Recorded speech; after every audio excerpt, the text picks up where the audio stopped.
हालत वही है। हमें गुरुजन, हमारे शास्त्र, हमसे महान संत पुरुष हमें एकदम अपने जीवन में दुख भोग भोग कर, कठिनाइयों को देख देख कर एक सही मार्ग को बताया।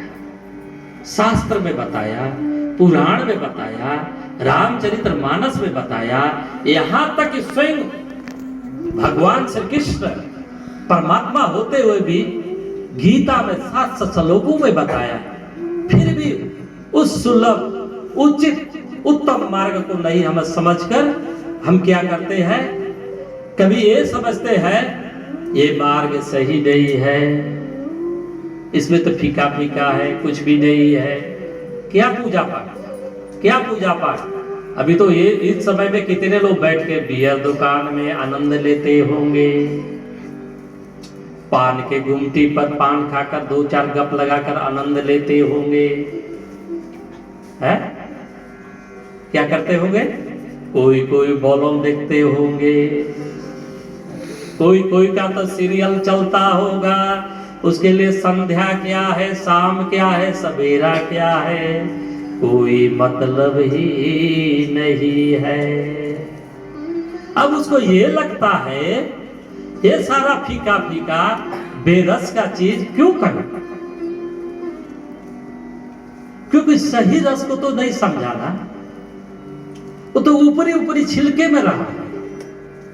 अगर किसी को नारियल दे जाए और लाइफ में कभी नारियल देखा नहीं कैसा फोड़ा जाता है, इसको क्या इसमें से खाया जाता है, अगर नारियल दे जाए तो लगेगा कि बस ऊपरी भाग को खाना, जैसे आम खाते हैं, जैसे अमरूद खाते हैं। अगर धड़ाधड़ उसको खाना शुरू कर तो उसको मुंह में क्या जाएगा, मीठा मीठा रस जाएगा, और नारियल का स्वाद आएगा नहीं आएगा, मुंह में क्या जाएगा, पूरा खूजा ही जाएगा, बेरस बेस्वाद का जाएगा, भूसा हो जाएगा, कुछ नहीं जाएगा ना।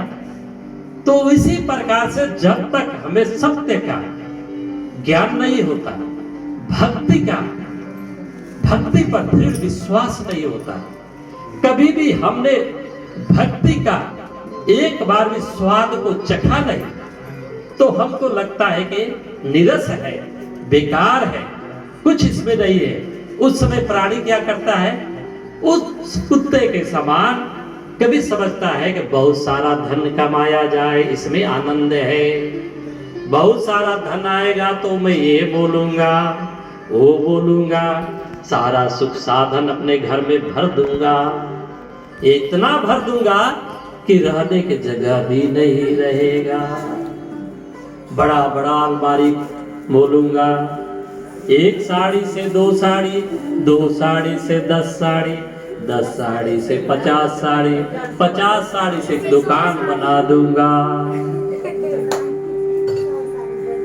अगर कहीं जाने का अवसर मिल जाए तो हम उसको निर्णय ही नहीं कर सकते कि इसमें से क्या चीज को पहना जाए।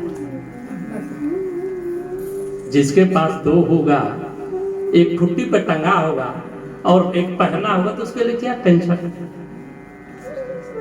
यानी ज्यादा सुख साधन में सुख नहीं है, उसमें हमारे जीवन दुखी ही रहता है, हमारे जीवन भ्रमित हो जाता है। जिस प्रकार से श्रीमद् भागवत पुराण में धुंधली का जीवन को बताया गया, धुंधकारी का जीवन को बताया गया, उनके धुंधली के मतलब सही क्या है गलत क्या है इसकी निर्णय करने के उनके पास क्षमता नहीं है।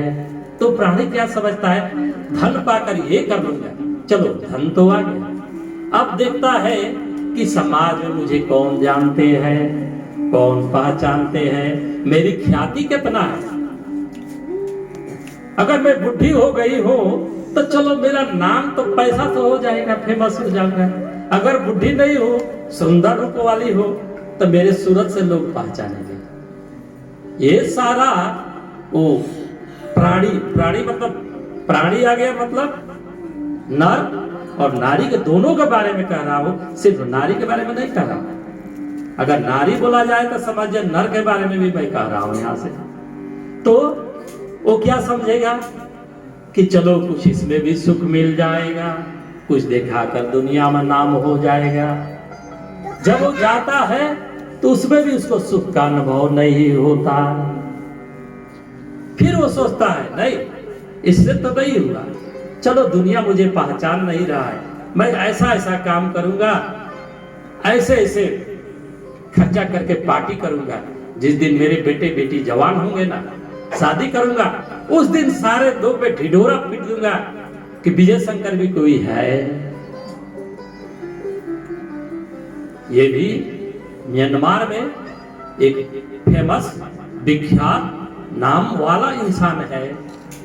वो अब क्या करेगा, जीवन भर के सारा कमाई लगाएगा, कहाँ लगाएगा, एक छोटी सी शादी में लगाएगा, बहुत सारा लोग इकट्ठा करेगा, खूब खिलाएगा पिलाएगा, लेकिन खिलाने पिलाने के बाद में जब होटल के बाहर लोग आते हैं तो एक ना एक उसमें खोटे ही दिखाते हैं। कहते दाल तो ठीक था, थोड़ा नमक कम था, ये जिलेबी तो अच्छी थी लेकिन थोड़ा नरम था, कुरकुरे जिलेबी नहीं मिला, समोसा तो बहुत अच्छा था लेकिन इसमें मिर्चा ज्यादा था। इस प्रकार से वो तो जिंदगी भर का कमाई, कभी लाइफ में 3 करोड़ नहीं देखा है इकट्ठा, लेकिन एक बेटा बेटी की शादी में 3 करोड़ नहीं 3.5 करोड़ खर्चा कर देता है। क्यों करता है, क्यों करता है? वो सोचता है ये करने से मुझे सुख मिलेगा, आनंद मिलेगा और मुझे दुनिया में लोग जानेंगे। वो कहाँ अटका है, भ्रम में अटका है, दुनिया के दिखावा में अटका है। और एक दिन दौड़ते दौड़ते उस मृग के समान उसका जीवन हो जाता है। जिस प्रकार से धूप में बहुत जबरदस्त धूप निकली हुई है और एक मृग प्यासा दौड़ रहा है, जब सामने दिखता है तो मृग का यानी देखता है कि वो पानी है, जलाशय है, जब उसके समीप हो जाता है वह जल के एक बूंद भी नहीं मिलता और वो क्या होता है, मृचिका, यानी वो एक लुक, भोजपुरी में लुक बोला जाता है, एक तरंग बोला जाता है, जो धूप में दिखाई देता लगता है एक पानी है, लेकिन ऐसे ही दौड़ते दौड़ते वो प्राणी या वो मृग एक दिन दम तोड़ देता है, लेकिन उसके मुख में एक बूंद भी पानी नहीं आता। तो हमारी जीवन यही चल रहा है। अगर हम अपने जीवन को सरल जीवन बनाएं तो ज्यादा भ्रमने की जरूरत नहीं है। उस खरगोश के तरह, एक मैं कथा बताया, खरगोश और